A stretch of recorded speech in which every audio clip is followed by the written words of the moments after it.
The only people who don't want to disclose the truth are people with something to hide.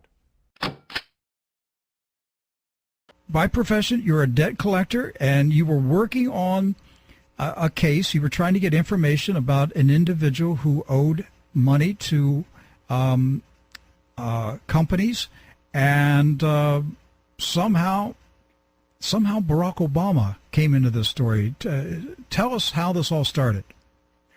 Well, yes, sir. Actually, it was on one of the nights that I actually choose, to go ahead and do my skip tracing. Because as part of my business, we have to. What's skip tracing? Have to verify the names and addresses of our debtors. What's skip tracing? Skip tracing is a means by which we actually ascertain the location, names, addresses, verify Social Security numbers, verify previous addresses, verify friends, relatives, of the individuals that that we're actually skip tracing, for the debt. Okay.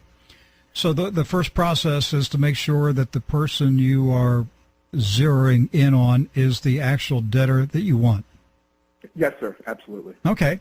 So you were working on another case involving another individual, and did this individual live in Washington or Chicago? What's the connection?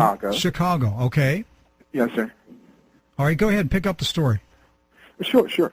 And so what I was doing was, obviously, when I couldn't find a relative, new phone number or current phone number, for the individual, then you start backtracing, and so you start, through the software, you start hitting the database that has information for their addresses, their phone numbers, their relatives, the associates of the same address, so forth and so on, and then all of their information, is compiled, and then it's pulled. We call it, pulling the data. Mm-hmm. And so when I was pulling this data off of Everett Avenue, there in Chicago, lo and behold, Michelle Obama's name pops up. And so in the middle of the night, when you're doing these things, you just really don't have time, because you kind of don't want to lose track. So I just kept on going. And now, did Michelle Obama's name come up as a neighbor of this debtor?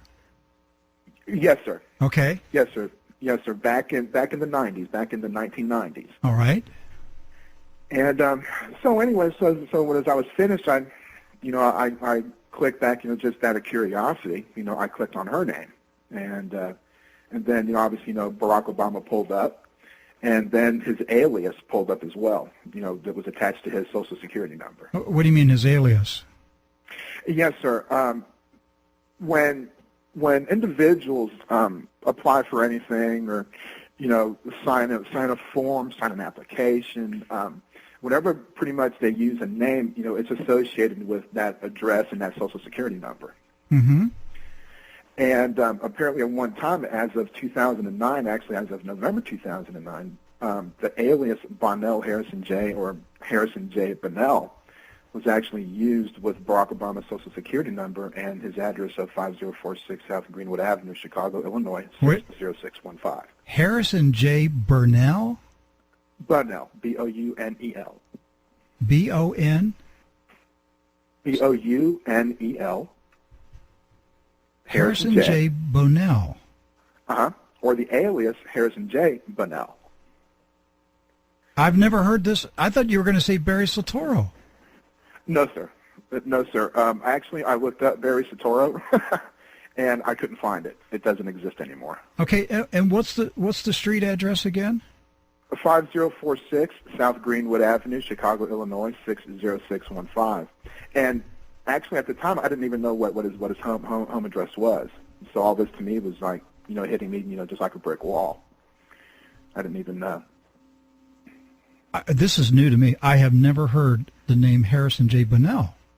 Yes, sir. Yes, sir. That was the irony. That was the first anomaly that I discovered, because it's sharing Barack Obama's Social Security number and his home address and the home phone number as well. Okay, so the Harrison J. Bonnell, it's not just that Harrison J. Bonnell is connected to the address where Michelle and Barack Obama live. You could say, okay, somewhere out there, there is a Harrison J. Bonnell who lived there at some time and got his mail at 5046 South Greenwood Avenue, Chicago. But you're saying that the name Harrison J. Bonnell shares the same Social Security number as Barack Hussein Obama?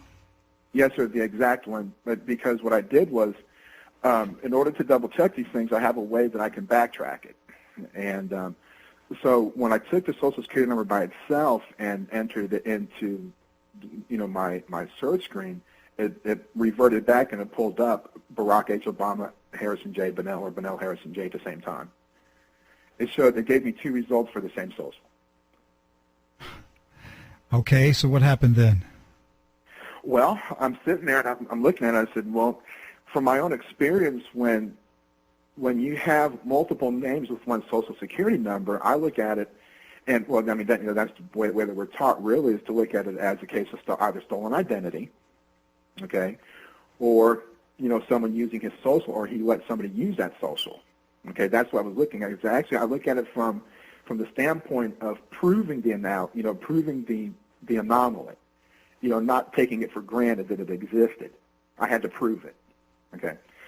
And so when I clicked on Bonnell Harrison J's relatives, Michelle Obama pulled up.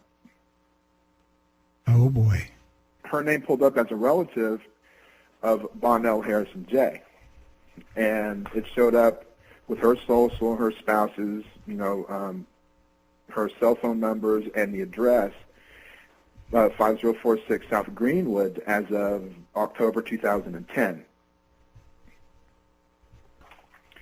So when that happens, that tells me one thing, okay, that whoever this Bonnell Harrison J person is, or Harrison J Bonnell, when they associated themselves with Michelle Obama and the 5046 South Greenwood Avenue address.